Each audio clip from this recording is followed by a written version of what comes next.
ഗോൽക്കൊണ്ടയിൽ നിന്ന് ആ 8-ാമൻ പുറപ്പെട്ടിരിക്കുന്നു. ദില്ലിയുടെ മണ്ണിൽ അവൻ കാലുകുത്തരുത്.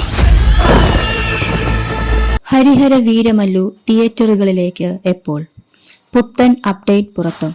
ഹരിഹര വീരമല്ലു സിനിമയുടെ അപ്ഡേറ്റ് പുറത്ത്. ഇത് പ്രകൃതി ധർമ്മത്തിന്റെ സിംഹാസനമോ? പവൻ കല്യാൺ നായകനായി വരാനിരിക്കുന്ന ചിത്രമാണ് ഹരിഹര വീരമല്ലു. ഹരിഹര വീരമല്ലു ജൂൺ 12-നാണ് റിലീസ് ചെയ്യുക എന്നാണ് പ്രഖ്യാപിച്ചിരുന്നത്. എന്നാൽ റിലീസ് ഇപ്പോൾ നീട്ടിവച്ചിരിക്കുകയാണ്.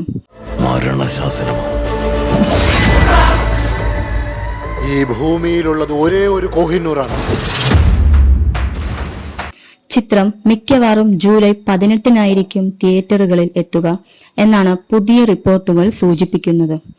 ക്രിസ് ജഗർലമുഡിയും ജ്യോതി കൃഷുമാണ് സംവിധാനം ചെയ്യുന്നത്.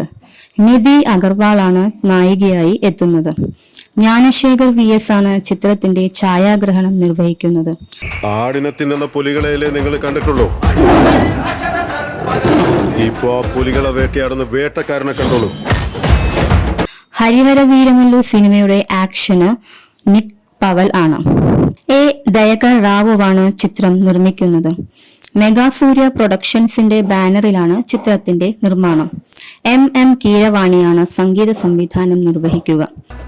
എനിക്കിവിടെ ജീവിതം അസാധ്യമായിരിക്കുന്നു. എന്നെയും കൊണ്ടുപോകാമോ? പഞ്ചമി അവിടുന്ന് കൂട്ടിക്കൊണ്ടുവരണമല്ലേ? ഞാനിവിടെ വരാതിരിക്കാൻ ഒരുപാട് പേര് ദൈവത്തോട് പ്രാർത്ഥിച്ചതല്ലേ, പക്ഷെ ആ ദൈവത്തിന് പോലും എന്നെ തടയാനായില്ല. അർജുൻ രാംഗോപാൽ, നർഗീസ് ഫക്രി, ആദിത്യ മേനൻ, പൂജിത പൊന്നാട എന്നിവരും ഹരിഹര വീരമല്ലുവിൽ ഉണ്ടാകുമെന്നാണ് റിപ്പോർട്ട്. ഭീംല നായക് ആയിരുന്നു ഒടുവിൽ താരത്തിന്റേതായി പ്രദർശനത്തിനെത്തിയത്. മലയാളത്തിലെ സൂപ്പർ ഹിറ്റ് ചിത്രമായ അയ്യപ്പനും കോശിയുടെയും തെലുങ്ക് റീമേക്ക് ആയിരുന്നു ഭീംല നായക്.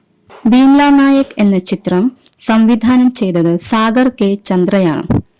സൂര്യദേവര നാഗവംശിയാണ് നിർമ്മാതാവ്. സിത്താര എന്റർടൈൻമെന്റ്സിന്റെ ബാനറിലാണ് നിർമ്മാണം.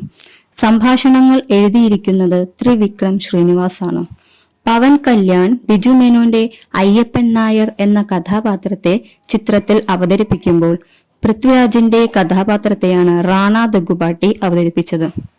നിത്യ മേനോൻ ആണ് ചിത്രത്തിൽ പവൻ കല്യാണിന്റെ നായികയായി എത്തിയത്. ചിത്രത്തിന് രവി K ചന്ദ്രൻ ഛായാഗ്രഹണവും തമൻ സംഗീത സംവിധാനവും നിർവഹിച്ചു. റാം ലക്ഷ്മൺ ആണ് ചിത്രത്തിന്റെ ആക്ഷൻ കൊറിയോഗ്രഫി.